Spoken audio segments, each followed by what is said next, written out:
ನಮಸ್ಕಾರ. ಮತ್ತೆ ನಿಮಗೆಲ್ಲ ದುಡ್ಡಿನ ಮಾತು ಕಾರ್ಯಕ್ರಮಕ್ಕೆ ಸ್ವಾಗತ. ಚಿನ್ನ ಇವತ್ತು ಸ್ವಲ್ಪ ಕಡಿಮೆ ಆಗಿದೆ. 14,420. ನಿನ್ನೆ 14,500 ಅಲ್ಲಿ ಇತ್ತು.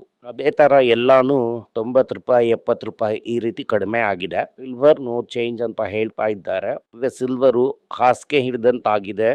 ICUನಲ್ಲಿ ಇದೆ. ತಗೊಂಡಂಥವ್ರೆಲ್ಲ ಕಷ್ಟದಲ್ಲಿ ಇರಬೇಕಾಗಿರೋದೆ. ನಿನ್ನೆ 9150 ವರೆಗೂ ಹೋಯ್ತು. ಇವತ್ತು ಪಂಪ್ ಹೊಡೆದು 1993ನಲ್ಲಿ RBI ನಿಲ್ಲಿಸಿದ್ದಾರೆ. ಇವತ್ತು Tamil Nadu mercantile bank 2, south Indian bank 1 ಏರಿದೆ. ಟೆಕ್ ಮಹೀಂದ್ರ, ಇನ್ಫೋಸಿಸ್ ಬಿದ್ದಿದೆ. ಟೈಟನ್ನು 1% ಅಪ್ಪು. ಇಂಡಸ್ಇಂಡ್ ಬ್ಯಾಂಕ್ ಆದಷ್ಟು ಬೇಗ ಈ 4 ಡಿಜಿಟ್ ನಂಬರ್ನ ರೀಚ್ ಮಾಡ್ತಾ ಇದೆ. ನಮ್ಮ ಕಾಲ್ ಎಲ್ಲಾನು ಕನ್ಸಿಡರ್ ಮಾಡೋಕೆ ಹೇಳಿದ್ರಲ್ಲಿ ತುಂಬ ಸ್ಟಾಕ್ಸ್ ಇದೆ. ಎಲ್ಲಾನು ಚೆನ್ನಾಗೇ ಮಾಡ್ತಾ ಇದೆ.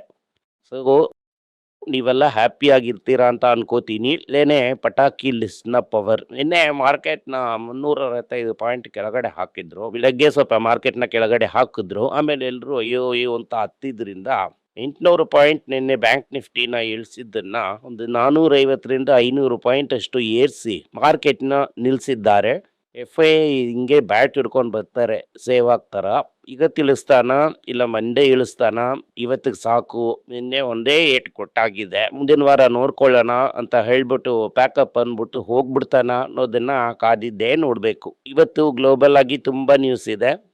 ಈ ಸ್ಯಾಟರ್ಡೆ ಸಂಡೇನಲ್ಲಿ ಟ್ರಂಪ್ ಭಾಗವತರು 2 ಗುಂಡನ್ನ ಇರಾನ್ ಮೇಲೆ ಹಾಕ್ತಾರಾ ಅನ್ನೋದೇ ಮೊದಲನೇ ಸುದ್ದಿ. ಈಸೋದಕ್ಕೆ ಎಲ್ಲಾನು ರೆಡಿಯಾಗಿದೆ. ಏನೆಲ್ಲ ಹಾಸಿ ಇರಾನ್ ಮೇಲೆ ಹಾರೋದಕ್ಕೆ ಬಿಡ್ತೀನಿ ಅಂತ ಹೇಳ್ತಾನೇ ಇದ್ದಾರೆ. ಒಂದು ಸೈಡಲ್ಲಿ ಮಾತಾಡ್ತಾನೆ ಇರಿ, ಸೈಡಲ್ಲಿ ಬಾಂಬ್ನ ಹಾಕ್ತಾನೆ ಇರಿ ಅಂತ ಹೇಳ್ತಾ ಇದ್ದಾರೆ. ಈ ತರ ಬಾಂಬ್ ಹಾಕಿದ್ರು ಅಂತಂದ್ರೆ ಕಚ್ಚಾ ತೈಲದ ಬೆಲೆ ಸ್ವಲ್ಪ ಏರಿದೆ. ಚಿನ್ನನ 5,000ಕ್ಕಿಂತ ಮೇಲೆ ಸ್ಟಡಿಯಾಗಿ ಇಟ್ಟಿದ್ದಾರೆ ಟ್ರಂಪ್. ಅದರಿಂದ ಗುಂಡು ಹಾಕ್ತಾರಾ ಇಲ್ವಾ ಟ್ರಂಪು, ಆಯತ್ತೆಲ್ಲ ಹಚ್ಚಿಟ್ಕೊಂಡಿರ್ತಾರೆ ಅಂತ ಅನ್ನೋದು ಗೊತ್ತಿಲ್ಲ. ಇಲ್ಲಾದ್ರೂ ಒಂದು ಬ್ಯಾಗ್ ಮತ್ತಿನ ಇಳಿಸಿ ಆಯತ್ತೆಲ್ಲನ ಎತ್ತಿದ್ರು ಎತ್ಬಿಡ್ತಾರೆ ಅನ್ನೋ ರೀತಿಯ ಒಂದು ಬೆದರಿಕೆಯನ್ನು ಹಾಕ್ತಾ ಇದ್ದಾರೆ. ಆದ್ರೆ ವೆನಿಜುವೆಲಾ ಪರ ಈಸಿಯಾಗಿ ತಗೊಳ್ಳೋದಕ್ಕಾಗಲ್ಲ. ದಿನ ಆದ್ಮೇಲೆ ಟ್ರೈ ಮಾಡ್ಬೋದು. ಇದೇನೇ ಫಸ್ಟ್ ನ್ಯೂಸು. ಎರಡನೇ ನ್ಯೂಸು ಅಮೆರಿಕಾದಲ್ಲಿ ಬಂದಿರುವಂಥದ್ದು ಅವರ ಟ್ರೇಡ್ ಡೆಫಿಸಿಟ್. ಇತಿಹಾಸದಲ್ಲೇ ಹಿಂದೆ ಇರೋಷ್ಟು $902 ಬಿಲಿಯನ್ ಡೆಫಿಸಿಟ್. ಇದರಲ್ಲಿ ಏನಪ್ಪಾ ಅಂತಂದ್ರೆ ಚೈನಾ 20 ಇಯರ್ ಲೋ. ಚೈನಾದಿಂದ ನಾವು ಕಮ್ಮಿಯಾಗಿ ತಗೊಂಡಿದ್ದೀವಿ. ಬಟ್ ಇದು ಅಮೆರಿಕಾದಲ್ಲೆಲ್ಲ ಮ್ಯಾನುಫ್ಯಾಕ್ಚರಿಂಗ್ ನಡೆದಿಲ್ಲ. ಚೈನಾದಲ್ಲಿ ಮಿಸ್ ಆಗಿದ್ದು ವಿಯೆಟ್ನಾಮಲ್ಲೂ ಮೆಕ್ಸಿಕೋನಲ್ಲೂ ಕಾಂಪನ್ಸೇಟ್ ಮಾಡಿ ವಿಯೆಟ್ನಾಮು ಮೆಕ್ಸಿಕೋನು ಕಿತ್ತಂತ ಏರಿದೆ. ಸೊ ರಿಯಲ್ ಗೇನು ವಿಯೆಟ್ನಾಮ್ಗೂ ಮೆಕ್ಸಿಕೋಗೇನೆ. ಚೈನಾ ಪ್ಲಸ್ ಸ್ಟ್ರಾಟಜಿ ಅದು ಇದು ಅಂತ ಎಲ್ಲ ಬರೀ ಮಾತೆ. ಇದು ಏನ್ ಮಾಡೋದು, ಏನೂ ನಡೆದಿಲ್ಲ. ಸೊ ನಮಗೆ ಜಾಸ್ತಿ ಸಿಕ್ಕಿಲ್ಲ. ನಮ್ಮ ಚೈನಾ +1 ಸ್ಟ್ರಾಟಜಿ ವರ್ಕೌಟ್ ಆಗಿಲ್ಲ ಅಂತ ಅನ್ನೋದು ಕ್ಲಿಯರ್ ಆಗಿ ಗೊತ್ತಾಗ್ತಾ ಇದೆ. ಇದರಿಂದ ಏನು ನಡೆಯುತ್ತೆ ಅಂತ ನೋಡಿದ್ರಿ ಅಂದರೆ ಚೈನಾ ಕೈಯಲ್ಲಿ $1.2 ಟ್ರಿಲಿಯನ್ ಇದೆ. ಈಗ ಅಮೇರಿಕಾದಲ್ಲಿ ಮಾರೋದಕ್ಕೇನೂ ಇಲ್ಲ. US ಟ್ರೆಷರಿ ಅಷ್ಟೇ ಇದೆ. ಈ US ಟ್ರೆಷರಿನ ಮುಂಚೆ ಚೈನಾ ತಗೋತಾ ಇದ್ದ, ಜಪಾನ್ ತಗೋತಾ ಇದ್ದ, ಈ ಅರೇಬಿಯನ್ ಕಂಟ್ರೀಸ್ ಎಲ್ಲ ತಗೋತಾ ಇದ್ರು. ಬಫೆಟ್ ತಾತ ತಗೋತಾ ಇದ್ರು. ಈಗ ಇದರಲ್ಲಿ ಏನು ಪ್ರಾಬ್ಲಮ್ ಅಂತಂದರೆ ಈಗ ಇದು ತುಂಬ ಕಂಟ್ರೀಸ್ಗೆ ಎಕ್ಸ್ಪೋರ್ಟ್ ಸರ್ಪ್ಲಸ್ ಇಲ್ಲ. ಅದರಿಂದ ಡಾಲರ್ ಇಲ್ಲ ಇದನ್ನು ತಗೊಳ್ಳೋದಕ್ಕೆ. ಇಡೋದ್ರಲ್ಲೇ ದೊಡ್ಡ ಸರ್ಪ್ಲಸ್ಸು ಚೈನಾದವನ ಹತ್ರ ಇದೆ. ಚೈನಾದವನು ಅದನ್ನೇ ತಗೊಳ್ದಂಗೆ ಆಲ್ರೆಡಿ ಕೈಯಲ್ಲಿರೋವಂಥ ಟ್ರೆಷರಿನ ಮಾರ್ತಾ ಇದ್ದಾನೆ. ಈ ಥರ ಕೈಯಲ್ಲಿರೋ ದುಡ್ಡಲ್ಲಿ ಪೂಮಾನ ತಗೊಂಡಿದ್ದಾರೆ. ಪೂಮಾನ ಮಾತ್ರ ತಗೊಳ್ದಂಗೆ ಇದನ್ನು ಚಿನ್ನದಲ್ಲಿ ಹಾಕ್ತಾನೇ ಇದ್ದಾರೆ. ಅದರಿಂದ ಚಿನ್ನ ರಾಕೆಟಲ್ಲಿ ಏರೋ ಥರ ಏರುತ್ತೆ ಅಂತ ನಂಬ್ತಾ ಇದ್ದೀವಿ. ಈ ರಾಕೆಟಲ್ಲಿ ಏರೋದಕ್ಕೆ ಒಂದೇ ಹೋಪು, ಅಮೆರಿಕ ಇಂಟ್ರೆಸ್ಟ್ ರೇಟ್ನ ಏರಿಸಬೇಕು. ಅಮೆರಿಕ ಇಂಟ್ರೆಸ್ಟ್ ರೇಟ್ನ ಏರಿಸೋ ರೀತಿ ನನಗೆ ಕಾಣ್ತಾ ಇಲ್ಲ. ಅದರಿಂದ ಯಾಕಂದರೆ ಟ್ರಂಪೇ ರೇಟ್ನ ಕಡಿಮೆ ಮಾಡು ಅಂತ ಹೇಳ್ತಾ ಇದ್ದಾರೆ. ಸೊ ಓವರಾಲ್ ಆಗಿ ನೋಡಿದ್ರಿ ಅಂತಂದರೆ ಚಿನ್ನದ ಬೆಲೆ ಈಗ ಸದ್ಯಕ್ಕೆ ಕಡಿಮೆ ಆಗಲ್ಲ. ಇದು ನಮಗೆ ತುಂಬ ಸ್ಪಷ್ಟವಾಗಿ ಗೊತ್ತಾಗ್ತಾ ಇದೆ. ಇನ್ನು ಏನಾದರೂ ಕಡಿಮೆ ಆದರೆ ಒಂದು 1,000 ಪಾಯಿಂಟ್ ಕಡಿಮೆ ಆಗ್ಬೋದು, ₹1,000 ಕಡಿಮೆ ಆಗ್ಬೋದು. ಏನೋ ಒಂದು ನಾನು ಹೇಳಿದ್ರಲ್ಲಿ ಅರ್ಧ ಕಟಿಂಗ್ ತೆಗೆದು ಒಂದು ಚಾನಲಲ್ಲಿ ಆನಂದ್ ಶ್ರೀನಿವಾಸನ್ ಹೇಳಿಬಿಟ್ರು ಚಿನ್ನದ ಬೆಲೆ ₹1,000 ಕಡಿಮೆ ಆಗುತ್ತೆ. ಆ ಥರ ನಾನು ಹೇಳಿಲ್ಲ. ಐ ಸೆ ಪಾಸಿಬಿಲಿಟಿ ಇಸ್ ದೇರ್. ಎಲ್ಲ ಒಂದೇ ಸಲ ಚಿನ್ನನೆಲ್ಲ ಮಾರಿ ಈ ರಷ್ಯಾ ಗಿಷ್ಯ ಏನಾರು ಮಾಡಿದ್ರು ಅಂದರೆ ₹1,000 ಕಡಿಮೆ ಆಗ್ಬೋದು ಅಂತ ಹೇಳಿದೆ. ಅಂದರೆ ನನ್ನ ಕೇಳಿದ್ದು ಇದು ಎಷ್ಟು ಕಡಿಮೆ ಆಗೋದಕ್ಕೆ ಸಾಧ್ಯತೆ ಇದೆ ಅಂತ. ಆಗ ನಾನೇನು ಹೇಳಿದೆ, 12,500ಕ್ಕಿಂತ ಕೆಳಗಡೆ ಹೋಗಲ್ಲ ಅಂತ ಹೇಳಿದೆ. ಅದರಿಂದ ಹೋಗುತ್ತೆ ಅಂತಾನೂ ಅರ್ಥ ಅಲ್ಲ. ಇದು ಇರಾನಲ್ಲಿ ಗುಂಡು ಹಾಕ್ತಾ ಇರೋದ್ರಿಂದ ಅದು ಆಪೋಸಿಟ್ ಡೈರೆಕ್ಷನ್ನಲ್ಲಿ ಹೋಗೋ ಥರಾನೇ ಅಂದ್ರೆ ಹಾಯ್ಕೊಂಡು ಕೂತಿರೋ ಬೆಕ್ಕಿನ ರೀತಿನೇ ನಾವು ಚಿನ್ನವನ್ನು ನೋಡಬೇಕು. ನಾನು ಚಿನ್ನದಲ್ಲಿ ಲಾಂಗ್, ಅದನ್ನ ನೀವು ಚೆನ್ನಾಗಿ ಅರ್ಥ ಮಾಡ್ಕೊಳ್ಳಿ. I am not changing my position, ರೈಟಾ? ಅದರಿಂದ ಎಫ್ ಎ ನ ನಾವು ನೋಡೋಣ. ಎಫ್ ಪಿ ಐ ಓನರ್ಶಿಪ್ ನೀವು ತುಂಬ ಜನ ಪೇಪರಲ್ಲಿ ಓದಿರ್ತೀರ, ಹಳೆ ಬಂದ್ಬಿಟ್ಟ, ಇವತ್ತು ತಗೊಂಡಿದ್ದಾನೆ ನಾಳೆ ತಗೊಂಡಿದ್ದಾನೆ ಅಂತ. ಅದೆಲ್ಲ ಮಿಸ್ಲೀಡಿಂಗ್. ನಂಬರ್ ಏನು ಹೇಳುತ್ತೆ ಅಂತಂದರೆ 16 ವರ್ಷಕ್ಕಿಂತ ಮುಂಚೆ ಇದ್ದಂಥ ಲೆವೆಲ್ಗೆ ತಗೊಂಡು ಹೋಗ್ಬಿಟ್ರು ಎಫ್ ಪಿ ಐ.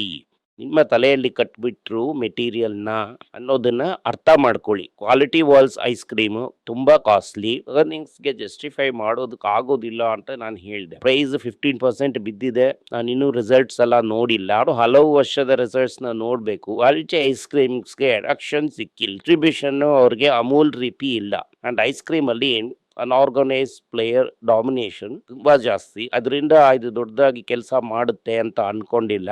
ಗ್ಲೋಬಲಿ ಈ ಹೆಲ್ತ್ ಕಾನ್ಶಿಯಸ್ ಈ ಹೊಸನ್ಪೆಕ್ ಇಂಜೆಕ್ಷನ್ ಜಾಸ್ತಿ ಆದ ಕೂಡಲೇ ನೆಸ್ಲೆ ಕೂಡ ಅವರ ಐಸ್ ಕ್ರೀಮ್ ಬ್ರ್ಯಾಂಡ್ ನ ಬಿಟ್ಬಿಡೋಣ ಅಂತ ನೋಡ್ತಾ ಇದ್ದಾರೆ. ಓವರ್ ಆಲ್ ಆಗಿ ಪ್ರಪಂಚದ ತುಂಬೆಲ್ಲ ಐಸ್ ಕ್ರೀಮ್ ನ ಡಿಮ್ಯಾಂಡ್ ಕಡಿಮೆ ಆಗ್ತಾ ಇದೆ ನಾನು ಅನ್ಕೋತಾ ಇದ್ದೀನಿ. ಇಲ್ಲ ಅಂತಂದ್ರೆ ಇವರೆಲ್ಲ ಬಿಡೋದಕ್ಕೆ ನೋಡಲ್ಲ. ಅದರಿಂದ ನಾವು ಹ್ಯಾಪಿಯಾಗಿರೋಣ ಅನ್ನೋದನ್ನ ನೋಡಿ ಓಡೋಗಿ ಕನ್ಸಿಡರ್ ಮಾಡಬೇಡಿ. ಅದು ನಿಮ್ಮ ರಿಸ್ಕು, ನನ್ನ ರಿಸ್ಕ್ ಅಲ್ಲ. ಇಂಡಸ್ಇಂಡ್ ಬ್ಯಾಂಕು ನಮಗೆ ಕರೆಕ್ಟ್ ಆದಂಥ ಮಾರ್ಕೆಟ್ ಶೇರು ಸಿಕ್ಕಿಲ್ಲ. ನಮ್ಮ ಫ್ರಾಂಚೈಸಿ ಪವರ್ಫುಲ್ ಫ್ರಾಂಚೈಸಿ. ನಾನು ಹಿಂಗೆ ಮಾಡ್ಬಿಡ್ತೀನಿ, ಹಂಗೆ ಮಾಡ್ಬಿಡ್ತೀನಿ, ಕಾಮನ ಬಿಲ್ಲನ್ನೇ ಬಿಲ್ ಮಾಡ್ಕೊಂಡು ಬಣ ಬಿಡ್ತೀನಿ ಅಂತ ರಾಜೀವ್ ಆನಂದ್ ಮಾತಾಡಿದ್ದಾರೆ. ನಮಗೆ ಅದೆಲ್ಲ ಬೇಡ. 2% ಆರ್ ಒ ಐನ ತೊಗೊಂಡು ಬರ್ತೀನಿ, ರಿಟರ್ನ್ ಆನ್ ಅಸೆಟ್ ಅದು ಇದು ಅಂತ ಏನೋ ಮಾತಾಡಿದ್ದಾರೆ. ನಮಗದೆಲ್ಲ ಬೇಡ. ಏನು ಎಲ್ಲನೂ ಕ್ಲೀನಪ್ ಮಾಡಿ ತಿರ್ಗಾ ತಗೊಂಡೋಗಿ ಒರಿಜಿನಲ್ ರೇಟಲ್ಲಿ ಬಿಟ್ರೇನೆ ನಮ್ಗೆ ತುಂಬ ಹ್ಯಾಪಿ. ಆಲ್ರೆಡಿ ನಮ್ಮ ಹುಡುಗರೆಲ್ಲ ಹ್ಯಾಪಿ. ಯಾಕಂದರೆ 6737 700 ಕನ್ಸಿಡರ್ ಮಾಡಿದವರೆಲ್ಲ ದುಡ್ಡು ಮಾಡಿರ್ತೀರ. ನಾನು ಫಸ್ಟು 1000 ರೂಪಾಯಿನಲ್ಲಿ ಕನ್ಸಿಡರ್ ಮಾಡೋದಕ್ಕೆ ಶುರು ಮಾಡಿ ಕೊನೆವರೆಗೂ ಕನ್ಸಿಡರ್ ಮಾಡಿದ್ರು ಕೂಡ 720 730 ಆವರೇಜ್ ಇದ್ದಿರತ್ತೆ. ನೀವೇ 25% ಪ್ರಾಫಿಟಲ್ಲಿ ಇದ್ದೀರಾ. ಹಲವರು ಎಸ್ಪೆಷಲಿ ಲೇಕ್ ಏರಿಯಾನಲ್ಲಿ ಇರೋರೆಲ್ಲ ಏನು ಹೇಳಿದ್ರು ಅಂತಂದ್ರೆ ಇಂಡಸ್ಇಂಡ್ ಬ್ಯಾಂಕ್ ಮುಚ್ಚಿಬಿಡುತ್ತೆ ಅಂತ ಹೇಳಿದ್ರು. ನ್ಯಾಟ್ಕೋ ಕಾಣಿಸ್ತಾ ಇಲ್ಲ, ಸ್ಟಾರ್ಟಪ್ ಕಂಪನಿ ಅಂತ ಹೇಳಿದ್ರು. ಅವರೆಲ್ಲ ಎಲ್ಲಿ ಅಂತ ಈಗ ನಾವು ಕೇಳೋವಂಥ ಸಮಯ ಬಂದಿದೆ. ಈ ಥರ ಸೀಕ್ರೆಟ್ಸ್ನೆಲ್ಲ ಅವರು ಹಾಗೆ ಅದ್ಮಿಟ್ಬಿಡ್ತಾರೆ, ಪಬ್ಲಿಕ್ಗೆ ಹೇಳೋದಿಲ್ಲ. ನಿಮಗೆ ಓಪನ್ ಆಗಿ ಇದನ್ನೆಲ್ಲ ಹೇಳ್ತಾ ಇದ್ದೀನಿ, ಹೀಗೆ ದುಡ್ಡು ಮಾಡಬೇಕು ಅಂತ. ಮಾಡ್ತೀರಾ ಇಲ್ವಾ ಅನ್ನೋದು ನಿಮ್ಮ ಇಷ್ಟ. ಇದರಿಂದ ನನಗೇನು 5 ಪೈಸಾ ಪ್ರಯೋಜನ ಇಲ್ಲ.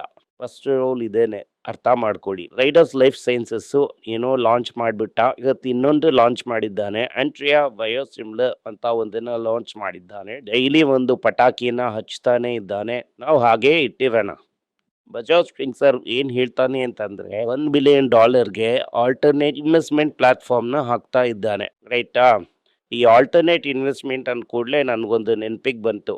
ನಿನ್ನೆ ಓದಿದೆ, ಇದು 10 ದಿನದಿಂದ ನಡೀತಾ ಇದೆ, 1 ತಿಂಗಳಿಂದಾನೇ ನಡೀತಾ ಇದೆ. ಒಬ್ಬರು ಅಯ್ಯರು, ನಮ್ಮ ಈ ನಾಗ್ಪುರಲ್ಲಿ ಇರೋಂಥ ಅಯ್ಯರು, ಪಬ್ಲಿಕ್ ಸೆಕ್ಟರ್ ಬ್ಯಾಂಕಲ್ಲಿ ತುಂಬ ವರ್ಷದಿಂದ ಹೋಗ್ತಾ ಇದ್ದಾರೆ. ಈ ವಯಸ್ಸಾದವರೆಲ್ಲ ಬ್ಯಾಂಕ್ಗೆ ಹೋಗ್ಬೋದು ರೂಢಿ.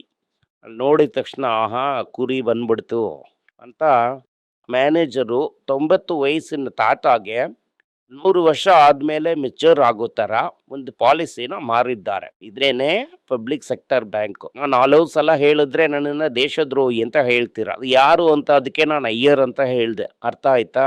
ಕುರಿ ಥರ ಬಲಿ ಕೊಟ್ಟಿದ್ದಾರೆ. ಇವತ್ತಿಂದ 100 ವರ್ಷ ಆದಮೇಲೆ ಪಾಲಿಸಿ ಮೆಚ್ಯೂರ್ ಆಗುತ್ತೆ. ಮೇ ಬಿ ಯೋಗ ಮಾಡಿ 190 ವರ್ಷ ಯಾರಾದರೂ ಇರೋದಕ್ಕಾಗುತ್ತಾ ಅಂತ ನೀವೇ ಯೋಚನೆ ಮಾಡಿ ನೋಡಿ. ಫ್ಯಾಮಿಲಿಗೆ ಗೊತ್ತಾಗೋದಕ್ಕೆ ಮುಂಚೆನೆ 2 ಇನ್ಸ್ಟಾಲ್ಮೆಂಟ್ 2 ಲಕ್ಷ ರೂಪಾಯಿ ಟಕ್ ಅಂತ ಹೊಡೆದ್ಬಿಟ್ಟಿದ್ದಾರೆ. ನೋಡಿ, 4 ಲಕ್ಷ ರೂಪಾಯಿ ಹೋಯ್ತು.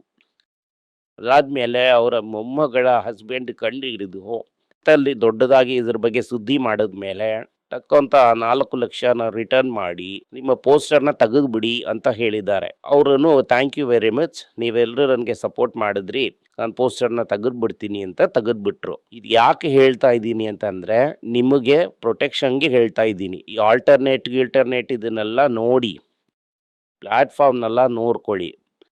ನಿಮ್ಮನ್ನು ಕುರಿ ಥರ ಬಲಿ ಕೊಟ್ಟಿಟ್ಬಿಟ್ಟವರು. ಯಾವಾಗಲೂ ಒಂದು ಮಾತಿದೆ, ಕುರಿ ಕಟ್ಕೊಂಡೇ ನಂಬೋದು ಅಂತ. ಅದರಿಂದ ಯಾರು ಕಟಕರು ಅನ್ನೋದನ್ನ ನೀವು ಅರ್ಥ ಮಾಡ್ಕೊಳ್ಳಿ. ಮಾರುತಿ ಇವಿನ ಪ್ರೈಮರಿ ರಿಟೇಲ್ ಚಾಯ್ಸ್ ಆಗಿ ಪುಷ್ ಮಾಡ್ತಾ ಇದೆ. ನಮಗೆ ಇದು ಒಳ್ಳೆ ಸುದ್ದಿ. ಯಾಕೆ ಅಂತಂದ್ರೆ ಮಾರುತಿನ ಓನ್ ಮಾಡ್ತಾ ಇರೋದು Suzuki.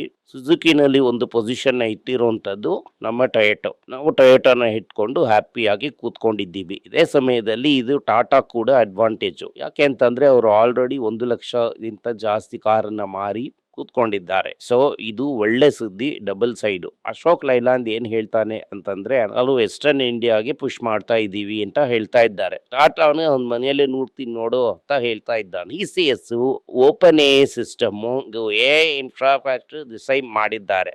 Infosys CEO sir Parekh ಏನ್ ಹೇಳ್ತಾರೆ ಅಂತಂದ್ರೆ ಈಗ IT ಇಂಡಸ್ಟ್ರಿ ಅಂತ ಅನ್ನೋದು $1.5 ಟ್ರಿಲಿಯನ್ ಇಂಡಸ್ಟ್ರಿ ರೀ. ಅದ್ರಲ್ಲಿ ಇದು ಒಂದು ಅಡಿಷನಲ್ ಅಂತ ಹೇಳ್ತಾ ಇದ್ದಾರೆ. ಈಗ ರಿಯಲ್ ಎಸ್ಟೇಟ್ ಅಸೋಸಿಯೇಷನ್ ಅಲ್ಲಿ ಒಂದು ಹೊಸದಾಗಿ ಸುದ್ದಿಯನ್ನ ಬಿಡ್ತಾ ಇದ್ದಾರೆ. 2-3 ಕೋಟಿ ಅಷ್ಟೇ ಮನೆ ಮಾರ್ತಾ ಇದೆ, ಅಂದ್ರೆ ಕ್ಲೋಸ್ ಮಾಡೋದಕ್ಕೆ ತುಂಬಾ ಟೈಮ್ ತಗೋತಾ ಇಲ್ಲ ಅಂತ. ಮನೆ ಎದುರುಗಡೆನೆ ಒಬ್ರು ಮನೆ ಕಟ್ಕೊಂಡು 6 ತಿಂಗಳಿಂದ ಕೂತ್ಕೊಂಡಿದ್ದಾರೆ. ಆ ರೇಂಜ್ ಅಲ್ಲೇ ಇದೆ ಸರ್, ಯಾರು ತಗೋತಾ ಇಲ್ಲ ಸರ್. ರೈಟಾ? ಇಂಟರ್ನೆಟ್ ಅಲ್ಲಿ ಇನ್ಸ್ಟಾದಲ್ಲೆಲ್ಲ ಹ್ಯಾಡ್ ಆಗ್ತಾ ಇದಾರಂತೆ. ನನ್ನ ಆಫೀಸ್ ಎಲ್ಲ ಕಾಣ್ತಾ ಇದೆಯಂತೆ, ನೀವೇ ಹೋಗಿ ನೋಡಿ. ಜಪಾನ್ ಅಲ್ಲಿ ಮೇಡಮ್ಗೆ ಹೊಡಿತು ಲಕ್ಕಿ ಪ್ರೈಸು. ಇನ್ಫ್ಲೇಷನ್ 2 ಕೆಳಗಡೆ ಹೊರಟಾಯ್ತು, ಅದರಿಂದ ರೇಟ್ನ ಏರ್ಸೋದು ಬೇಡ, ಅಲಿಸೋದೊಣ್ಣೆಯಿಂದ ತಪ್ಪಿಸಿದ್ರೆ 100 ವರ್ಷ ಆಯಸ್ ಅಂತಾರಲ್ಲ ಆ ತರ ಫಾರಿನ್ ಇನ್ವೆಸ್ಟರ್ ಒಂದೇ ಸಲ ಜಪಾನ್ ಒಳಗೆ ಬರ್ತಾ ಇದ್ದಾನೆ. ನಾವು 3 ವರ್ಷಕ್ಕೆ ಮುಂಚೆನೆ ಹೋಗಿ ವೆಯ್ಟಿಂಗ್ ಅಲ್ಲಿ ಇದ್ದೀವಿ. ಅದು ನನಗೆ ಒಳ್ಳೇದು. ಅದೇನೇ ನ್ಯೂಸು ಇವತ್ತು. ಅದರಿಂದ ಇವತ್ತು ನಿಮಗೆ ಬರೀ ಒಳ್ಳೆ ಸುದ್ದಿನೇ. ಚಿನ್ನದಲ್ಲಿ ಒಳ್ಳೆ ಸುದ್ದಿ, ಟೈಟನ್ ಅಲ್ಲಿ ಒಳ್ಳೆ ಸುದ್ದಿ, ಇಂಡಸ್ಟ್ರಿಯಲ್ಲಿ ಒಳ್ಳೆ ಸುದ್ದಿ, ನ್ಯಾತ್ಕೋದಲ್ಲಿ 2 ದಿನದಿಂದ ಒಳ್ಳೆ ಸುದ್ದಿ, ಝೈಡಸ್ ಅಲ್ಲಿ ಒಳ್ಳೆ ಸುದ್ದಿ. ಯಾವ ಕಡೆ ತಿರುಗಿದ್ರೂ ನಮಗೆ ಒಳ್ಳೆ ನ್ಯೂಸ್ ಆಗೇ ಇದೆ. ಧನ್ಯವಾದಗಳು. ನಿಮಗೆ ಏನಾದರೂ ಸಂದೇಹ ಇದ್ದು ನನ್ನನ್ನು ಕಾಂಟ್ಯಾಕ್ಟ್ ಮಾಡಬೇಕು ಅಂತ ಅನ್ಕೊಂಡ್ರಿ ಅಂದ್ರೆ ಸ್ಕ್ರೀನ್ ಮೇಲೆ ಬರ್ತಾ ಇರುವಂತಹ ಮೇಲ್ ID ಗೆ ಮೆಸೇಜ್ ಮಾಡಿ, ನಮ್ಮ ಟೀಮ್ ನಿಮ್ಮನ್ನ ಕಾಂಟ್ಯಾಕ್ಟ್ ಮಾಡ್ತಾರೆ.